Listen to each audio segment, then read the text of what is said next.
Hi everyone, Kelly here, and today I want to share with you the books that I will possibly be reading for Middle Grade Magic, which is a readathon that I will be helping to host from July 12th through the 20th. If you missed my announcement video, I'll link that down below and all of the hosts in case they have recommendation videos or TBRs of their own that you want to check out. And also at the end of this video, I'm going to be talking about a giveaway that we are going to be doing as part of the readathon. So I'll put down in the description box the timestamp for when I start talking about the giveaway and the instructions for entering into that.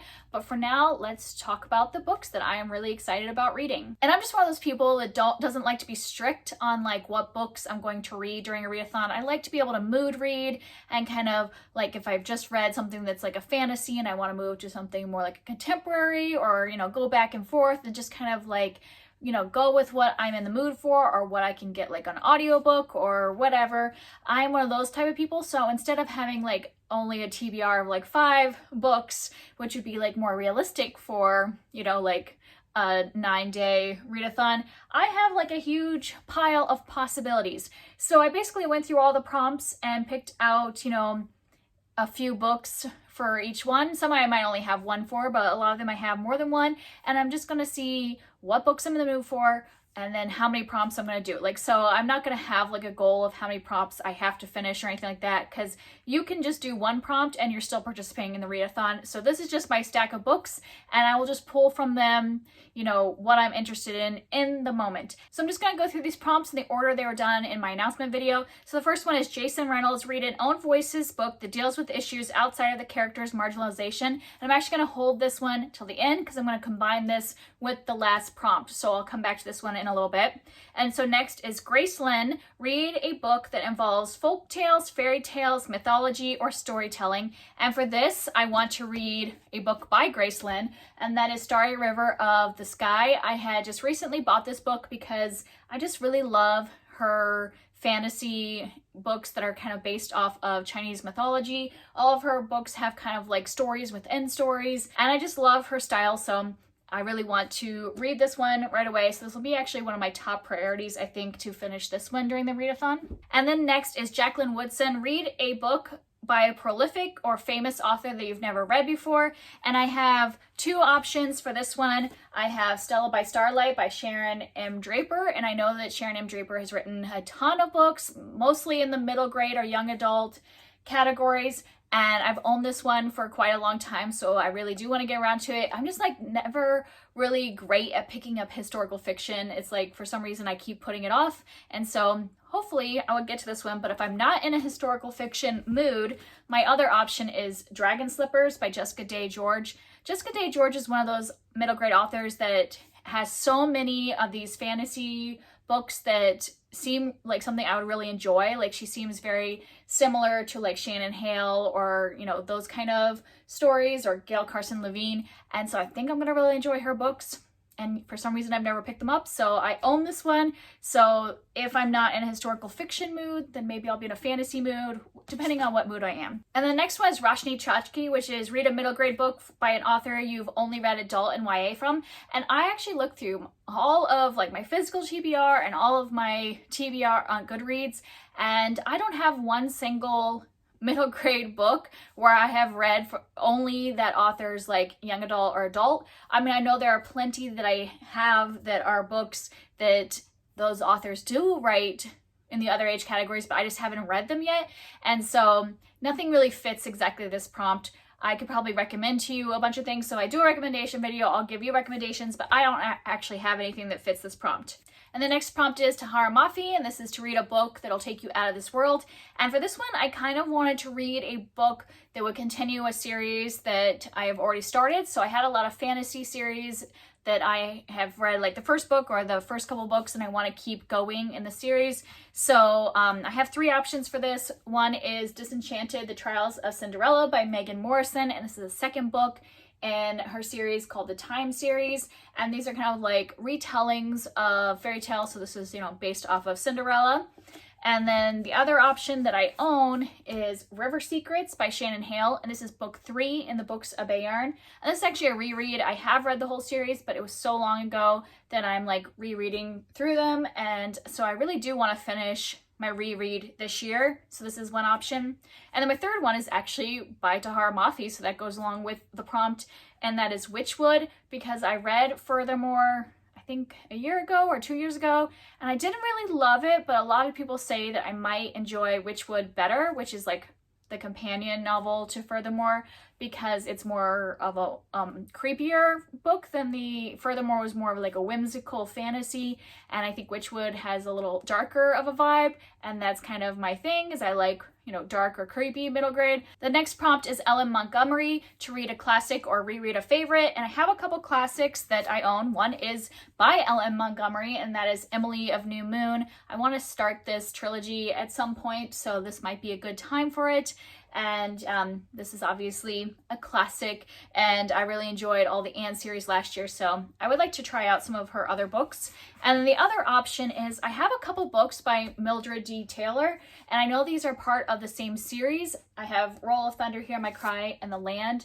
I only want to read one of these for the readathon, but I'm trying to figure out which order to read these in. And if you look up the order, technically Land is the first one in terms of chronological order in the series, but Roll of Thunder, Hear My Cry was written like 25 years before this book. So they weren't like written in chronological order. And Roll of Thunder, Hear My Cry is the more popular one. So I'm just debating which one of these to start with.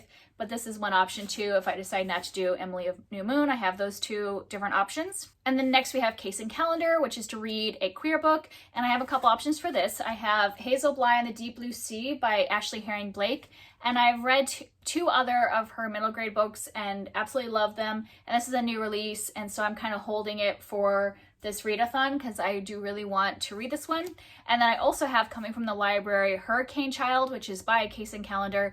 And I had read King and the Dragonflies by Case and Calendar last year, and it was my favorite middle grade of the year. So I feel like compelled to read their other middle grade book because I loved King and the Dragonflies so much. So I don't know, I might end up having to read both of those books because I'm excited about both so much. And then the next prompt is Catherine Applegate, to read a book with an animal protagonist or strong supporting animal character.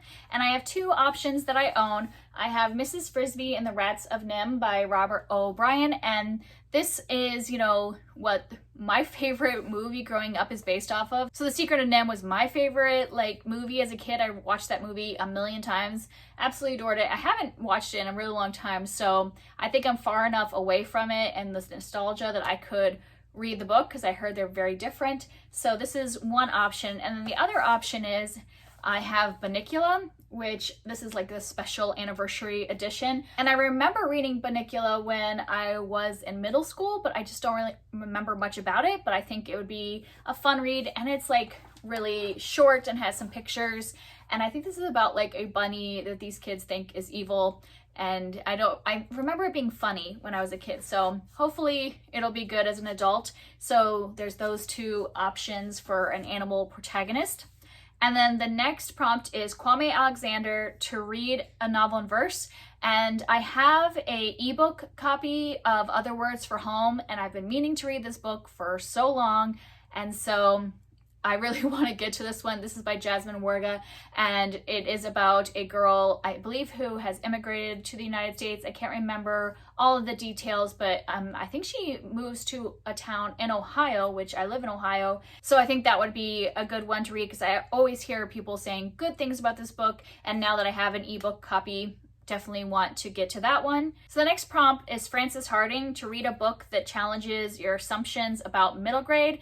And for this one, I actually have a couple of Frances Harding books that I could choose from because I have bought these because I know Cara from Wildbrook Garden is a big fan of this author, and so whenever she talks about one of these books, it sounds interesting to me. And I think the reason that Frances Harding's books kind of challenge people's assumptions about middle grade is that they kind of like toe that line between middle grade and young adult, and that they have some like darker topics and harder topics in them. So I don't really know a lot about either of these books, like the plot, but like I love the covers. The covers are giving me really fun, like almost creepy vibes. So I'm considering reading one of those. And then the other book that I'm considering for this prompt is A Wizard's Guide to Defensive Baking by T. Kingfisher. This one I've heard really great things about. It also toes the line between middle grade and young adult, and it is about a girl who has baking magic, and I guess that in her parents' bakery they find a dead body one day and she has to solve the murder mystery with her baking magic. So that sounds really fun. I've had some friends that have read it and highly recommend it and say it's just like a really smart middle grade and well done. So that is one that I might bump up, but I also really do want to try out Frances Harding. So like I said, I want to read like all of these books. Like I'm so excited about all of them. So I don't know, I probably will just have to extend middle grade magic for like another month because I do really want to read all of these. And the next prompt is Hinahan, and this is to read a book that focuses on family. And for this one, I have one of her books, which is more to the story. I've owned this for a while, and this is a retelling of Little Women, and I really wanted to read it, but I've been going back and forth of whether I should read the classic first and then read this one, but I might just end up reading it and then reading Little Women sometime later this year, just so that I don't like compare them too closely by reading the classic right before. But I just love her writing and have really enjoyed all of her other books that I have read, so I'm looking forward to that one. And then if I am not in the mood for contemporary and I want something more fantastical for that prompt, I have The Nightmare Thief by Nicole Lesperance. And this is about a girl whose family creates dreams and, you know, sells them to people in their shop.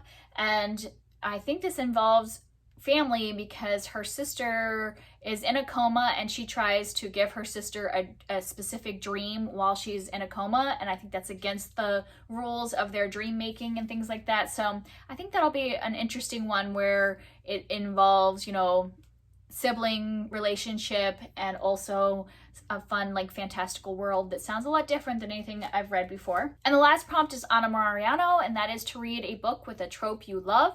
And this is the one that I'm going to mix with the first prompt that was inspired by Jason Reynolds, because the trope I am focusing on is that I really love, you know, creepy middle grade books. So, you know, books where the kid has to like save their family or save their town from some paranormal thing going on. So the reason I am saying that I'm combining these with that first prompt that's inspired by Jason Reynolds is that all of these are written by BIPOC authors, so that's Black, Indigenous, or people of color. And so I'm kind of combining that. I'm going for like my creepy middle grade kind of trope that I love, but doing it from authors of color. So I'll go through the ones that I own and then the one I got from the library. So the first one I have is The Legend of Skeleton Man by Joseph Bruchik, and this is actually two books combined. So there's so these I might just end up reading the first book instead of reading them both. So it's like The Skeleton Man and The Return of the Skeleton Man are the two books in here. And Joseph Bruchik is a Indigenous author, and so I'm looking forward to that. I don't know a lot of details about these books other than they were just recommended as like creepy middle grade. And the next one is Ghost Squad by Claribel A. Ortega, and this is one that I saw around a lot last year because it came out in 2020. If you have seen it around, you probably would have saw it with a different cover. I'll put that cover here to jog your memory if you've seen it around. But I've just heard really great things about this one, so I ended up buying a copy of it, and I like paperback, so I got the paperback copy. And then the other one is A Properly Unhaunted Place by William Alexander, and I heard Cara from Wilde Book Garden talk about this book, and it just sounded up my alley because I think it involves a library as well, so like ghosts and a library. So mix those two together, and that sounds really good. And the last one is Paula Santiago and the River of Tears by Taylor K. Mahia, and this is one of the books in the Rick Riordan Presents series.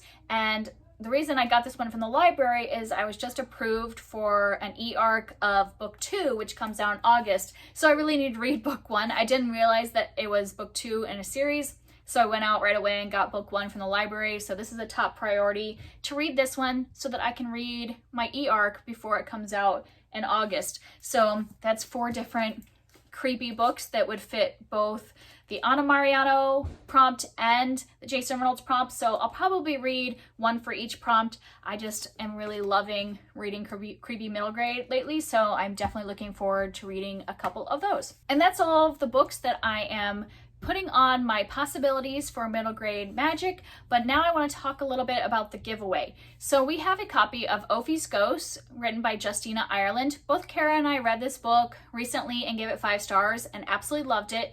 It's a historical fiction taking place in the 1920s, but also has a ghost story aspect because our main character can see and talk to ghosts, and it's just really good. And so we wanted to do this as a giveaway. And so I'm going to put all of the instructions and rules for the giveaway in the description box in case I forget to mention any. But basically you have to be either 18 years or older or have a parent's permission. You need to be able to give us your address because we have a physical copy of it that Cara has and she will mail out to you. You can only enter once, so you can enter on any of the videos that the host do that talk about the giveaway. So I don't know if everybody is doing a TBR video and including the giveaway with that. Some people might be including a recommendation video or whatever. So any video that talks about the giveaway, just enter into one time. You know, if you end up making a comment on other people's videos, we're only going to enter you once into the giveaway. So in order to enter, I want you to comment down below with a middle grade author that you really love, or if you're just starting to read middle grade and you don't necessarily have a favorite author yet, then go ahead and comment on an author that you are really interested in trying their middle grade books. So that's how you enter. Like I said, I'll put any other instructions or things in the box down in the description box down below. You'll also need to give us in your comments some way to contact you, whether that's like a Twitter or Instagram, or just check your notifications from YouTube so that you catch us replying to your comment. And that's it. And I really hope that you all want to participate in middle grade magic, and I will talk to you next time. Bye.